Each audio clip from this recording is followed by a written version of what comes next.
The Chaukhandi tomb stood on the outskirts of Karachi, rising from the desert like the skeletal remains of a forgotten empire. Built between the 15th and 18th centuries, their intricate sandstone carvings whispered of warriors and noblemen, their deeds immortalized in the very rock that covered their bones.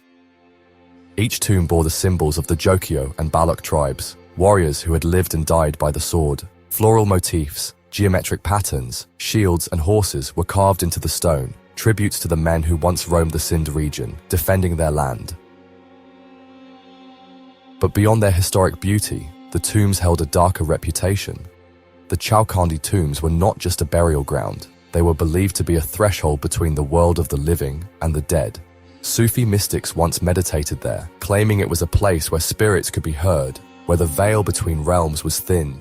Whispers spread of shadows moving where no one walks, of whispers that did not belong to the wind. Amongst these, there was the woman in white, a spectral figure seen by those who dared to visit the tombs at night. Her final abode, a single structure with an unusual carving of a woman draped in flowing robes. Some say she was a martyr, a woman of great honor who took her own life, rather than fall into the hands of an invading force. Her ghost is said to glide between the gravestones, weeping softly before vanishing into the shadows. Then there was the eternal flame, a flickering light that appeared among the tombs on certain nights, moving just beyond reach, luring the curious into a void of silence, with no memory of how they got there. It is said that this flame marked the resting place of a Sufi saint, a protector whose spirit lingers to punish those who trespass. And then, there was the unmarked grave, the resting place of a man so reviled that even death denied him peace. Once a trusted commander among the Jokyo and Balok warriors, he had sworn to protect his brothers in arms. But greed and fear took hold of his soul, leading him to betray them all. During a fierce battle against invaders, the warriors of Chaukhandi stood their ground, prepared to fight to the last breath. But he had already sealed their fate. He had sold them out. This traitor, whose name is lost to time, had struck a deal with the enemy. Under the cover of night, he led the invaders through a hidden path, past the fortified lines of his own people. When the unsuspecting warriors awoke, they were surrounded. The battlefield was a slaughterhouse, with the enemy cutting through the warriors, sparing none, not even the wounded. But justice was swift. When the betrayal was discovered, the few survivors hunted the traitor down. They dragged him to the very graves he had defiled with his treachery. He pleaded for mercy, claimed he had been forced, that he had no choice, but his own brothers in arms showed him none. He was buried alive in an unmarked grave, denied the rites of a proper funeral. His name was stricken from history, his family was disowned, and his existence was erased from memory, never to be mourned. And so, his soul lingered, a prisoner of his own sins bound to the land he betrayed, filled with rage and regret, unable to pass beyond the veil. Those who visited the tombs reported unseen hands gripping their shoulders. Others spoke of shadows where no one walked, and some never returned.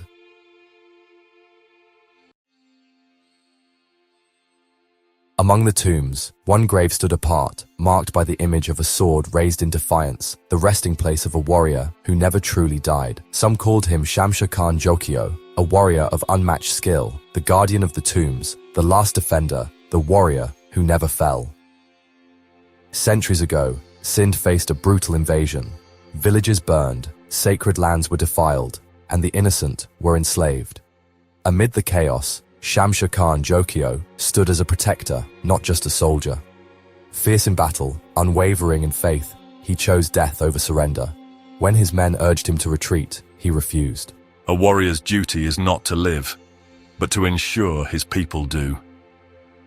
With his gold-hilted sword, he led a final charge, cutting down enemies until he alone remained, a single soul against an army. He was given a hero's burial, his sword laid beside him as a symbol of his sacrifice. But martyrs never truly die. Legend spoke of grave robbers, hearing the whisper of steel unsheathing, a sign that the martyr of Chaukhandi, Shamshir Khan Jokyo, bound by his oath, still lingered, keeping watch, waiting, and protecting the tombs from being disturbed. These legends were deterrents for those who understood, but some men never listened. Some men had no fear of the dead. Word had spread of desecrated graves, and an unease settled over Chaukhandi. The villagers spoke in hushed tones, their fear palpable. The dead had been disturbed. Sikandar Shah followed the whispers of the village to a run-down house on the outskirts. There, around a crackling bonfire, sat a group of grave robbers. Scattered before them lay stolen relics. Silver rings, rusted daggers with ancient inscriptions, gold coins pried from the tombs. The leader of the group, rough in appearance and with cunning eyes, twirled a gold coin between his fingers, smirking as Sikandar approached. You don't belong here, Rakwal. This is none of your business. Sikandar stepped forward, his gaze unwavering. You have stolen from the dead. That makes it my business. The thieves chuckled, but their laughter rang hollow. They had all heard the stories. The spirits of Chaukhandi were not known to be merciful. You think some old ghost stories scare us? These tombs are just rock and dust doesn't fight back. Sikandar's jaw clenched. You have no idea what you've unleashed. The leader's smirk widened. Then let's see if the dead can stop us. They would return to Chaukhandi that night, and Sikandar would be waiting. The sky had turned black by the time they reached the tombs. The stars were hidden behind thick clouds, the air thick with something unseen. The thieves moved among the graves, laughing, sneering, mocking the legends. One of them kicked a gravestone, another pried a silver amulet from a carved slab, and the leader, he had taken the worst relic of all. In his hands, he held a rusted sword, still wrapped in the leather of a warrior long buried, the martyr's sword. Where are your ghosts now, Shah? Sikandar said nothing. He was listening, and then a low, mournful wail rose through the air. The shadows shifted, the temperature plummeted, and suddenly, the martyred warrior stood before them. The figure flickered atop a cracked tombstone, tall and unyielding. His glowing eyes burned through the darkness, his presence overwhelming. His armor, though rusted with age, gleamed under the pale moonlight. His hand was empty. The sword had been stolen from his grave. His voice, deep as a storm, echoed through the tombs. Return what was taken. One of the thieves immediately panicked and deserted his gang. A few others dropped to their knees, shaking in fear, their face drained of blood, but the leader stood firm. It's a trick. I don't fear spirits. He rushed forward, the sword raised. The martyr's gaze fell upon him, and the earth trembled. But before Sikandar could act, something else emerged from the darkness.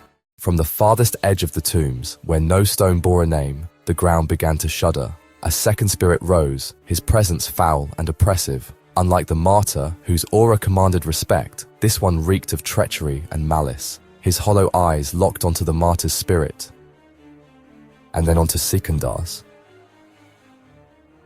You think I have forgotten? You think I would let them rest while I rot in nameless silence? Sikandar tensed. The legend was true. The betrayer of the fallen warriors had never crossed to the other side. He had been trapped, festering in the land of the dead, his soul twisted by centuries of hatred, and now he had his chance for revenge. The martyr turned, drawing himself to full height. But without his sword, he was defenseless. Sikandar's grip tightened on his Zulfikar talwar, and then the traitor's spirit attacked. Sikandar was fighting two battles at once. Steel clashed against steel as he fended off the grave robbers, dodging blades and fists under the dim moonlight. At the same time, his mind raced, searching for a way to end the battle before the traitor overwhelmed them all. And then, he saw it. The martyr's sword, still clenched in the leader's grip. With a swift movement, Sikandar slammed his talwar into the thief's blade, knocking it aside. He lunged forward, ripping the stolen sword from the man's grasp, and, in a single fluid motion, he threw it. The martyr caught it mid-air.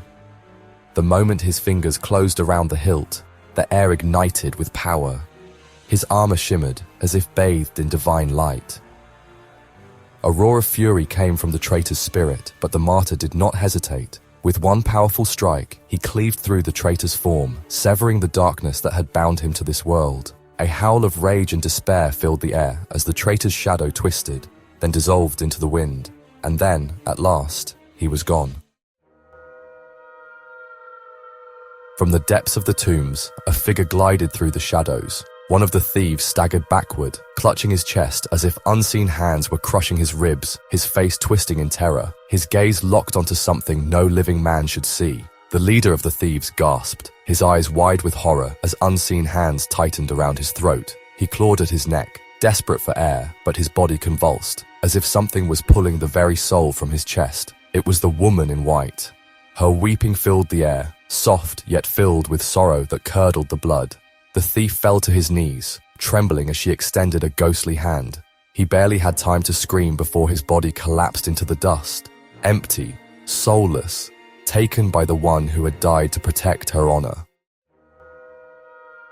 Then came the eternal flame. It flickered to life between the tombstones, growing brighter, stronger. One of the thieves, desperate to flee, turned to run, only to find himself stepping toward the shifting light. He hesitated. Then, the flame moved, lured by something he could not explain. The man followed, step by step, until he vanished into the void. Sikandar knelt before the martyr's grave, placing his sword beside him in respect. The warrior stood tall, his glowing eyes softening. You honor the dead, Rahwal. And then, he too was gone. The remaining thieves fled, their greed devoured by fear. They would not dare to return, nor would they keep their silence. Their terror would spread like wildfire, their voices trembling as they spoke of what they had seen, the dead rising, shadows that moved with purpose, and spirits that punished without mercy. By morning, the tale would echo through villages and cities alike, a chilling warning to any who even thought of desecrating the tombs. Chaukhandi was not just a graveyard, it was watched, it was guarded, and those who dared steal from the dead would never escape their wrath. The silent watchers of Sindh could rest again, for now. Thank you for watching. Please like, share, subscribe and comment.